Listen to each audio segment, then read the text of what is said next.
Welcome to the Weekday Report for Friday, June 13th. I'm Jeffrey Zampanti. Here's a brief look at the news.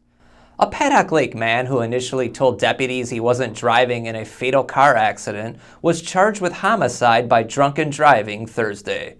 30-year-old Christopher Orozco could be sentenced to 15 years in prison if convicted. The single-car accident happened early Sunday morning in the 7400 block of Highway 45 in Bristol. Passenger Brian Smith of Salem died at the scene. With House Majority Leader Eric Cantor's surprising primary upset this week, Representative Paul Ryan was suggested by some as a likely candidate to take his leadership role.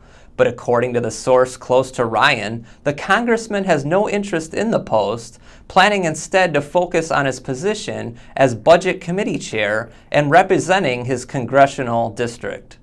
Cantor was defeated by Tea Party challenger David Bratt. He said he'll step down as Majority Leader in July. The Central softball team made up for a rough start with a strong finish in an 8-4 victory over Racine Case Thursday in a Division I state quarterfinal in Madison. Taylor Burgess tied a state tournament single-game record with 2 triples, and freshman pitcher Alyssa Harnkar went the distance in the circle. Check KenoshaNews.com for updates, with the Falcons playing at 6 tonight and then, if they win, competing for a state title on Saturday. Local students looked plenty happy Thursday as the school year ended and summer break began. Jeffrey Principal Kurt Johnson personally said his goodbyes to each student as they lined up to leave. Kids will be back in class in September. Food Network sandwich king Jeff Morrow has picked Mars Cheese Castle's grilled cheese as one of his top 8 sandwiches in the country. The king visited the castle in May of 2012 in search of the perfect cheese. He never forgot the gourmet grilled cheese sandwich he ate there and added it to his list when Yahoo.com asked him recently about his all-time favorite sandwiches. The Trimper girls soccer team advanced to the sectional final with a 3-2 overtime victory against Racine Thursday. Brandon Favor has the story.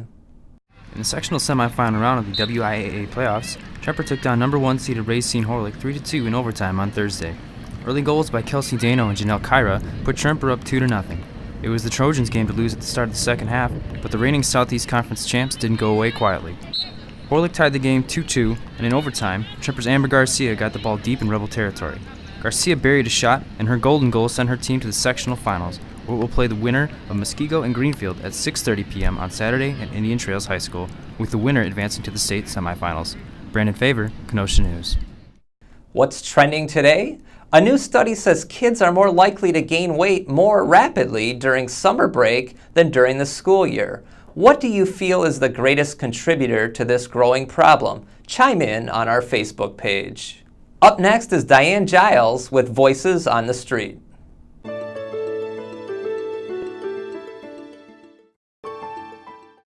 June is Dairy Month. And let's be honest, there's probably no more popular item on the dairy product list than ice cream. This is Diane Giles for the Kenosha News.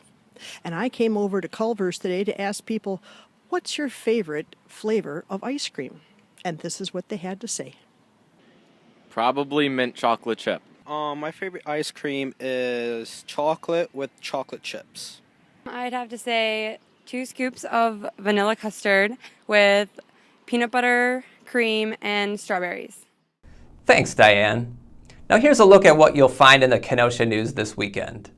Our in-depth look at poverty in Kenosha County wraps up Saturday and Sunday.